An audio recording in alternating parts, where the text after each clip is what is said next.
Hello everyone, welcome to NCERT study point. मैं प्रतिभा आप लोगों के लिए 10th की सोशल साइंस में सिविक्स पार्ट का 3rd चैप्टर लेकर आई हूँ, लोकतंत्र और विविधता। इस चैप्टर में सबसे पहले हम परिचय समझ लेते हैं कि हम इसमें क्या पढ़ने जा रहे हैं। तो लोकतंत्र सामाजिक मतभेदों, विभाजनों एवं असमानताओं की कैसे प्रतिक्रिया करता है, इसके बारे में हम इस चैप्टर में पढ़ेंगे। ठीक है। साथ ही हम ये भी जानेंगे कि लोकतंत्र सभी सामाजिक विभिन्नताओं, अंतरों और असमानताओं के बीच सामंजस्य बिठाकर कैसे उनका समाधान करने की कोशिश करता है। ठीक है, क्योंकि किसी भी समाज में वहाँ लोगों के एक दूसरे के साथ पहचान, एक दूसरे के साथ उनके संबंध, शारीरिक बनावट, धर्म, वर्ग, लिंग, जाति आदि के आधार पर उनको परिभाषित किया जाता है। लोकतंत्र में सभी प्रकार की सामाजिक विभिन्नताओं, अंतरों और असमानताओं के बीच सामंजस्य बिठाने का प्रयत्न किया जाता है। ठीक है। सबसे पहले इस चैप्टर में आपको जो दिया हुआ है वो मैक्सिको ओलंपिक की कहानी है। इसको मैं शॉर्ट में आपको बताती चलूँगी कि अमेरिका में नागरिक अधिकार आंदोलन की ये घटना थी। ठीक है। 1968 में मैक्सिको में 2 खिलाड़ी टॉमी स्मिथ तथा जॉन कार्लेज ने पदक लेते समय प्रतीकों के माध्यम से प्रदर्शन किया। ठीक है। खिलाड़ियों ने काले दस्ताने और बंधी हुई मुट्ठियाँ जो थीं वो कर रखी थी। ठीक है, जो कि अश्वेत शक्ति का प्रतीक थी। वैसे तो सभी समाजों में भाषा और क्षेत्र के अतिरिक्त लोगों के शारीरिक स्वरूप, वर्ग, धर्म, लिंग, जाति आदि के आधार पर भेद होते रहे हैं। इसी का एक रूप जो है ये मैक्सिको में देखने को मिला। तो मैक्सिको में ओलंपिक में पुरस्कार समारोह के दौरान रजत पदक लेने वाले ऑस्ट्रेलिया के जो धावक थे पीटर नॉर्मन ने मानवाधिकार का बिल्ला लगा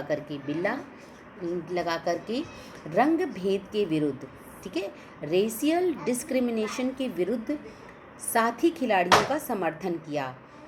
अंतर्राष्ट्रीय ओलंपिक संघ ने कार्लोस और स्मिथ द्वारा राजनीतिक बयान देने के कारण इनके पदक वापस ले लिए तथा इन दोनों खिलाड़ियों के प्रति अपना समर्थन देने के कारण नॉर्मन को अगले ओलंपिक में ऑस्ट्रेलिया की टीम में स्थान नहीं दिया गया। ठीक है। नॉर्मन के फैसले ने अमेरिका में बढ़ते नागरिक अधिकार आंदोलन के प्रति दुनिया का ध्यान आकर्षित करने में सफलता प्राप्त की थी। ठीक है। यहाँ पर आपको इनकी पिक्चर्स भी दिखाई हुई हैं कि कैसे बाद में 2005 में शैन होज स्टेट यूनिवर्सिटी ने टॉमी स्मिथ और जॉन कार्लोस के विरोध प्रदर्शन के प्रतीक के रूप में एक 20 फीट ऊंची मूर्ति लगवाई। 1968 के पदक वितरण समारोह की ये असल तस्वीर जो कि ऊपर दी हुई है वो भी यहाँ पर दिखाई गई है। अब हमारे समाज में समानताएं, असमानताएं और विभाजन यानी भेदभाव सिर्फ नस्ल या रंग के आधार पर नहीं होता है, इसके और भी स्वरूप होते हैं। ठीक है। जैसे अभी इसके आगे के चैप्टर्स में, जो पिछले चैप्टर में आपने जो पहला चैप्टर पढ़ा था उसमें बेल्जियम और श्रीलंका में यह विभाजन क्षेत्रीय एवं सामाजिक दोनों स्तरों पर मौजूद देखा गया था। ठीक है। बेल्जियम में अलग अलग क्षेत्रों में लोग अलग अलग भाषाएं बोलते हैं, तो श्रीलंका में यह बंटवारा भाषा और क्षेत्र दोनों के आधार पर दिखाई देता है। ठीक है। अब ये प्रश्न उठता है सामाजिक भेदभाव की उत्पत्ति कहाँ होता है। तो सामाजिक विभाजन जो होता है वो अधिकांशतः जन्म पर आधारित होता है। ठीक है। यानी प्रत्येक सामाजिक विभिन्नता सामाजिक विभाजन का रूप नहीं लेती है, अपितु लोगों के मध्य बंटवारे का एक बड़ा कारण भी होती है। कभी कभी सामाजिक विभिन्नताएं अलग अलग तरह के लोगों को जोड़ने का भी कार्य करती हैं। ठीक है। विभिन्न सामाजिक समूहों के व्यक्ति अपने समूहों की सीमाओं से अलग भी समानताओं एवं असमानताओं का अनुभव करते हैं। कभी कभी ये भी देखा जाता है कि एक धर्म को मानने वाले लोग खुद को एक ही समुदाय का सदस्य नहीं मानते, क्योंकि उनकी जाति और उनके धर्म अलग अलग होते हैं।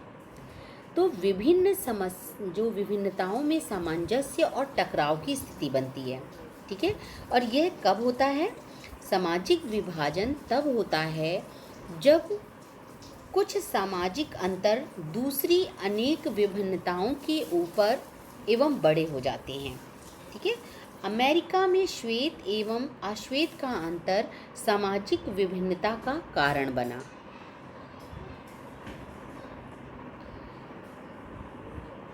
क्योंकि अश्वेत लोग सामान्यतः गरीब, बेघर और भेदभाव का शिकार होते हैं। अगर हम भारत में देखें तो भारत में भी दलित सामान्यतः गरीब और भूमिहीन हैं।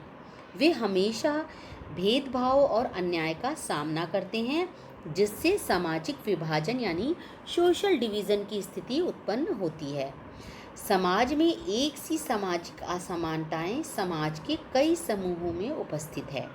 तो समाज में एक समूह के लोगों के लिए दूसरे सामाजिक समूहों से अलग पहचान बनाना मुश्किल होता है। ठीक है, उत्तरी आयरलैंड और नीदरलैंड का अगर हम उदाहरण लेते हैं तो दोनों ही इस प्रकार से उत्तरी आयरलैंड और नीदरलैंड में सामाजिक असमानताएं हमें देखने को मिल जाती हैं। ठीक है, उत्तरी आयरलैंड में कैथोलिक और प्रोटेस्टेंट में हमेशा ही संघर्ष होते हैं। उसका मुख्य कारण ये है कि कैथोलिक धर्म को मानने वाले लोग जो हैं वो अधिकतर जो है वो निर्धन हैं। ठीक है, नीदरलैंड में कैथोलिक और प्रोटेस्टेंट के मध्य कोई संघर्ष नहीं होता है, क्योंकि कैथोलिक और प्रोटेस्टेंट धनी या निर्धनता के मामले में समान हैं। सामाजिक जो अंतर है, ठीक है, सामाजिक अंतर के कारण भी सामाजिक विभाजन होते हैं। आप देखोगे कि जो है सामाजिक विभाजन एवं तनाव की संभावना उत्पन्न करने में जो सबसे बड़ा योगदान होता है वो सामाजिक अंतर का होता है। सामाजिक विभाजन अधिकांश देशों में अलग अलग रूप में उपस्थित होता है। अगर आप उदाहरण के तौर पर देखिए तो भारत जैसे बड़े देशों में भी होता है और बेल्जियम जैसे छोटे देशों में भी ये देखने को मिलता है। हालांकि यह विभाजन समरूप समाज में भी दिखाई देता है। ठीक है, जहां मोटे तौर पर अधिकतर लोग एक ही नस्ल और संस्कृति के होते हैं। समरूप समाज एक ऐसा समाज होता है जिसमें सामुदायिक, सांस्कृतिक या जातीय विभिन्नताएं अधिक नहीं होती हैं। ठीक है, तो सामाजिक विभाजनों की जो राजनीति है, ठीक है, इसके बारे में अब हम पढ़ेंगे। तो लोकतंत्र में विभिन्न राजनीतिक पार्टियों के बीच में प्रतिद्वंद्विता बनी रहती है। इस प्रतिद्वंद्विता के कारण सामाजिक विभाजन राजनीतिक विभाजन में बदल जाता है और ऐसी स्थिति में देश विखंडन यानी कि विभाजन की ओर जा सकता है। उत्तरी आयरलैंड में राजनीतिक, जातीय संघर्ष एवं हिंसा के कारण जो वहाँ की 53% प्रोटेस्टेंट तथा 44% आबादी रोमन कैथोलिक का जो आपसी संघर्ष रहा है। कैथोलिक का प्रतिनिधित्व नेशनलिस्ट पार्टियां करती हैं और उनकी हमेशा से ये मांग होती है कि उत्तरी आयरलैंड को आयरलैंड गणराज्य के साथ मिला लिया जाए, जो कि मुख्यतः कैथोलिक देश है। ठीक है, तो इस तरीके से जो कैथोलिक की जो प्रतिनिधित्व करती हैं नेशनलिस्ट पार्टियां, वो हमेशा से ये मांगती हैं, उनकी मांग यही रहती है कि उत्तरी आयरलैंड को आयरलैंड गणराज्य में मिला लिया जाए। जबकि जो प्रोटेस्टेंट लोगों का जो प्रतिनिधित्व करने वाली जो पार्टियां हैं उनको यूनियनिस्ट पार्टियां कहते हैं और ये ग्रेट ब्रिटेन के साथ रहने के पक्ष में हैं, क्योंकि ब्रिटेन मुख्यतः प्रोटेस्टेंट देश है। अब आगे अगर हम देखते हैं कि यूगोस्लाविया, तो यूगोस्लाविया में राजनीतिक विवादों का परिणाम अलग है। राजनीतिक स्पर्धा के साथ साथ यहाँ पर धार्मिक और जातीय विभाजन के आधार जो है पर राजनीतिक होड़ है। यूगोस्लाविया 6 स्वतंत्र देशों के रूप में अब तक टूट चुका है। ठीक है, तो इस तरीके के जो उदाहरण हैं उनके आधार पर हम ये निष्कर्ष निकाल सकते हैं कि राजनीति और सामाजिक विभाजन का मेल नहीं होना चाहिए। अब आपका जो अगला पॉइंट आता है वो आता है कि राजनीतिक परिणामों के आयाम। तो राजनीतिक परिणामों के मुख्य रूप से 3 आयाम होते हैं, यानी किसी भी देश का जो सामाजिक विभाजन है, जो सामाजिक विभाजनों की जो राजनीति है वो मुख्य रूप से 3 चीज़ों पर निर्भर करती है। पहला होता है अपनी पहचान के बारे में लोगों की अवधारणा, यानी लोगों में अपनी पहचान के प्रति आग्रह की भावना होनी चाहिए। यदि लोग स्वयं को सबसे अच्छा, सबसे उत्तम और अलग आग्रह की भावना उनमें होती है तो उनके लिए दूसरों के साथ समन्वय स्थापित करना या दूसरों के साथ तालमेल स्थापित करना मुश्किल हो जाता है। लेकिन यदि वो ये सोचते हैं कि उनकी पहचान राष्ट्रीय पहचान के समान है तो यह स्थिति अधिक समान और बेहतर होती है। ठीक है, दूसरा जो राजनीतिक परिणाम का आयाम है वो है राजनीतिक नेताओं की भूमिका। ठीक है, किसी भी देश में राजनीति का परिणाम इस विषय पर निर्भर करता है कि वहाँ पर किस प्रकार राजनीतिक नेता किसी समुदाय की मांग को उठाते हैं। ठीक है, क्योंकि संविधान के दायरे में आने वाली और दूसरे समुदाय को नुकसान न पहुँचाने वाली मांगों को मान लेना आसान होता है। ठीक है, श्रीलंका के एग्जाम्पल में हमने देखा था कि श्रीलंका ने सिंहलियों के लिए मांग की थी। तमिल समुदाय की जो इन्होंने मांग रखी थी सिंहलियों के लिए, वो तमिल समुदाय की पहचान और हितों के खिलाफ थी, जबकि यूगोस्लाविया ने विभिन्न समुदाय के नेताओं ने अपने जातीय समूहों की तरफ से ऐसी मांगें रखी थी जिन्हें एक देश की सीमा के भीतर पूरा करना असंभव था।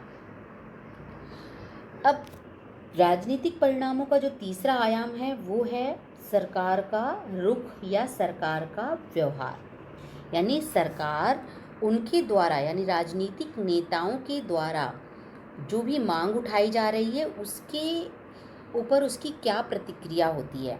ठीक है, यानी सरकार का जो व्यवहार है वो इस पर निर्भर करता है कि सरकार विभिन्न समूहों की मांग पर किस प्रकार से प्रतिक्रिया करती है। ठीक है, तो इस तरीके से अगर हम देखते हैं तो ये निष्कर्ष निकल कर आता है कि लोकतंत्र में सामाजिक विभाजन की राजनीतिक अभिव्यक्ति स्वस्थ राजनीति का लक्षण हो सकती है, क्योंकि इससे विभिन्न छोटे सामाजिक समूह अपनी आवश्यकताओं और परेशानियों को व्यक्त करते हैं और सरकार का ध्यान अपनी ओर आकर्षित करते हैं। राजनीति में विभिन्न तरह के जो है सामाजिक विभाजनों की अभिव्यक्ति होती है, जिसकी वजह से समाज में सामाजिक विभाजनों के बीच में संतुलन पैदा होता है। सामाजिक असमानताओं और गड़बड़ियों की पहचान करने तथा विविधताओं को समाहित करने का लोकतंत्र जो है वो सबसे अच्छा तरीका माना जाता है। तो किसी भी देश में लोकतंत्र को सबसे महत्वपूर्ण स्थान दिए गए हैं। इसी के साथ ये लेसन समाप्त होता है। अगर आपको ये वीडियो अच्छा लगा है तो प्लीज़ इसे लाइक और सब्सक्राइब ज़रूर करिए।